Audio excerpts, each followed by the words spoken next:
Hello दोस्तों, नमस्कार। आज हम लोग बाल विकास का एक महत्वपूर्ण सिद्धांत पढ़ेंगे। लेव वाइगोत्स्की का सिद्धांत पढ़ेंगे। इनका सिद्धांत सामाजिक सांस्कृतिक अंतःक्रिया का सिद्धांत है। इनके द्वारा बोला गया है कि बच्चा अपने सामाजिक और सांस्कृतिक प्रक्रिया द्वारा समाज से भाषा और अंतःक्रिया के माध्यम से सीखता है, क्योंकि मानव एक सामाजिक प्राणी है। आगे हम देखते हैं लेव वाइगोत्स्की के बारे में। पहले देख लेते हैं कि वो कौन थे। कभी कभी ऐसा क्वेश्चन बन जाता है कि लेव वाइगोत्स्की कहाँ के थे। तो सबसे पहला तो ये रूस के थे। इनका जन्म मृत्यु का ईयर तो याद नहीं रखना है, लेकिन ये मनोवैज्ञानिक थे, शिक्षा शास्त्री थे। इन्होंने बाल विकास और अधिगम के क्षेत्र में महत्वपूर्ण योगदान दिया। इनका सिद्धांत का मूल विचार, जैसा कि मैंने बताया, मानव विकास एक सामाजिक और सांस्कृतिक प्रक्रिया है जो समाज, भाषा और अंतःक्रिया के माध्यम से होती है। अब देखते हैं हम सिद्धांत की मुख्य मान्यता क्या है। सिद्धांत की मुख्य मान्यता है बच्चे का मानसिक विकास अकेले नहीं होता, बल्कि दूसरों के साथ बातचीत, सहयोग और अनुभव से होता है। तो दूसरों के साथ बातचीत, सहयोग और अनुभव, इसी को एक शब्द में बोल देते हैं सामाजिक अंतःक्रिया। अब देखते हैं कि सामाजिक अंतःक्रिया होता क्या है। सामाजिक अंतःक्रिया होता है, वाइगोत्स्की के अनुसार बच्चे का विकास सामाजिक अंतःक्रिया के माध्यम से होता है। इनका मुख्य बात क्या क्या है। तो मानव एक सामाजिक प्राणी है। आप लोग को पता है कि समाज के बिना मानव का जो संकल्पना है वो अधूरा है। किसी भी मनुष्य को जंगल में अकेले छोड़ दो तो वो भाषा भी नहीं सीख सकता। भाषा भी वो दूसरों से सुनकर, बोलकर ही सीखता है। दूसरा बोला गया, सीखना हमेशा सामाजिक संदर्भ में होता है। सामाजिक संदर्भ में मतलब समाज द्वारा ही हमको ये सही और गलत का फ़र्क महसूस होता है और उसके द्वारा हम सीखते हैं। तीसरा है, बच्चा दूसरों के साथ बातचीत, सहयोग और सहभागिता से सीखता है।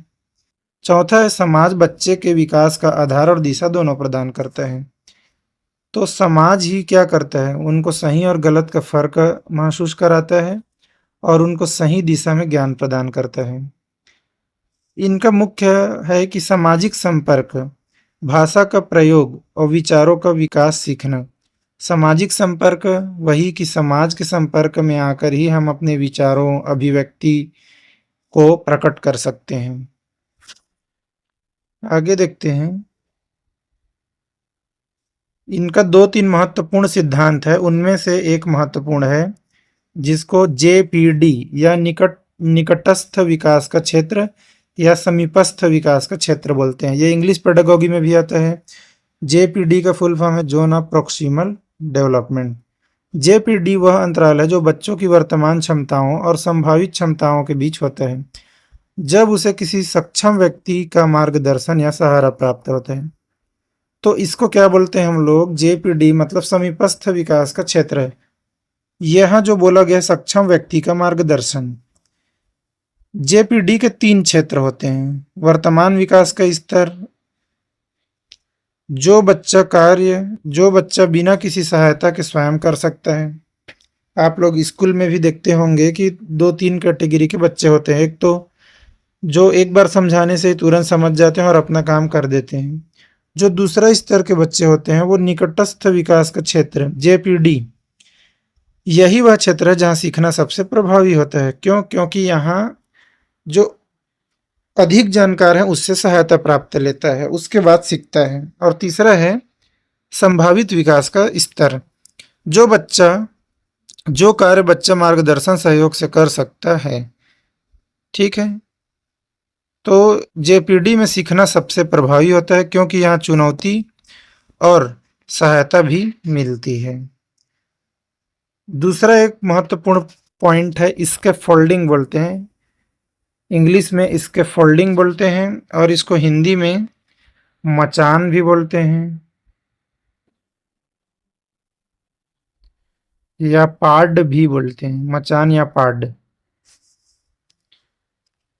इसके फोल्डिंग, सहारा देकर सीखना। तो स्पष्ट हिंदी में जैसा लिखा, सहारा देकर सीखना। इसके फोल्डिंग वह प्रक्रिया है जिसमें शिक्षक या सक्षम व्यक्ति बच्चे को सीखने में अस्थायी सहारा देता है, इसको ध्यान रखना है, अस्थायी सहायता देता है और धीरे धीरे सहायता कम करता है। मुख्य बातें क्या क्या है? शुरुआत में अधिक सहायता दी जाती है क्योंकि शुरू में बच्चा नहीं सीखा रहता है तो ज़्यादा ज़्यादा सहायता की ज़रूरत है। जैसे जैसे बच्चा सक्षम होता जाता है सहायता धीरे धीरे कम कर दी जाती है। अंततः बच्चा बिना सहायता के कार्य स्वयं करने लगता है। तो ये 3 स्तर है कि शुरू में ज़्यादा सहायता देना है, फिर धीरे धीरे सहायता कम करना है और अंततः बच्चा क्या हो जाएगा? बिना सहायता के सीख जाएगा। इसका उद्देश्य क्या है? इसके फोल्डिंग का उद्देश्य बच्चे को उसकी क्षमता के अगले स्तर तक पहुंचाना है ताकि वह स्वतंत्र रूप से सीख सके। एक महत्वपूर्ण पॉइंट है एम के ओ। एम के ओ मतलब क्या समझे? एम से मोर, के से नॉलेजेबल और ओ से अदर, मतलब अधिक जानकार से सहायता लेना है। एम के ओ मोर, नॉलेजेबल, अदर। इसका हम लोग आशा देख लेते हैं। उस व्यक्ति से है जिसके पास बच्चे की तुलना में अधिक ज्ञान, अनुभव और कौशल होता है और जो बच्चा को सीखने में सहायता इसका फोल्डिंग प्रदान करता है। कुल मिला के बच्चे के लिए इसका फोल्डिंग बच्चे के लिए एम के ओ कौन है? उनके माँ बाप, उनके पेरेंट्स और टीचर हैं जो उनसे अधिक जानकार हैं, उससे सहायता लेना। एम के ओ कौन हो सकता है? वही चीज शिक्षक हो सकता है, माता पिता हो सकता है, बड़ा भाई बहन हो सकता है और जो अधिक बच्चा जो ज़्यादा होशियार रहता है, जो अधिक जानकार रहता है क्लास में, उनसे भी सहायता लिया जा सकता है। तो ये है मोर नॉलेजेबल अदर, अधिक जानकार से सहायता लेना है। उदाहरण, एक बच्चा गणित के प्रश्न नहीं समझ पा रहा है। एक बच्चा गणित के प्रश्न नहीं समझ पा रहा है, शिक्षक उसे संकेत देकर छोटे छोटे चरणों में समझाते हैं, हल दिखाते हैं और अभ्यास करवाते हैं। यहाँ शिक्षक बच्चे के लिए एम के ओ का कार्य कर रहे हैं। ठीक है, कुल मिला के सहायता देना वही एम के ओ है। एम के ओ क्या है? बच्चों को उसके वर्तमान स्तर से उठाकर संभावित स्तर जेपीडी तक पहुंचाने में मदद करते हैं। ठीक है, इस प्रकार हम लोग लेव वाइगोत्स्की का पहला तो इनका सिद्धांत क्या है बोलेंगे तो सामाजिक सांस्कृतिक अंतःक्रिया का सिद्धांत है। और जो 3 ठो यहाँ टेक्निकल वर्ड है उसको ध्यान रखना है। एम के ओ अधिक जानकार से सहायता लेना है, दूसरा स्कैफोल्डिंग सहारा देकर सिखाना, तीसरा जेपीडी निकटस्थ या समीपस्थ विकास का क्षेत्र और सामाजिक अंतःक्रिया। तो ये 4 सिद्धांत है लेव वाइगोत्स्की का, इसको आपको याद रखना है। इस प्रकार हम आज का क्लास यहीं ख़त्म करते हैं। उम्मीद है कि लेव वाइगोत्स्की का सामाजिक सांस्कृतिक सिद्धांत आपको पसंद आएगा और इसी तरह हमारे पीडीएफ भी आपको चैनल में प्राप्त हो जाता है, सीजीपीएससी आईक्यू चैनल में। तो इनका प्रॉपर नोट्स बनाते हुए चलिए और आगे हम देखेंगे। अभी के लिए इतना ही। धन्यवाद।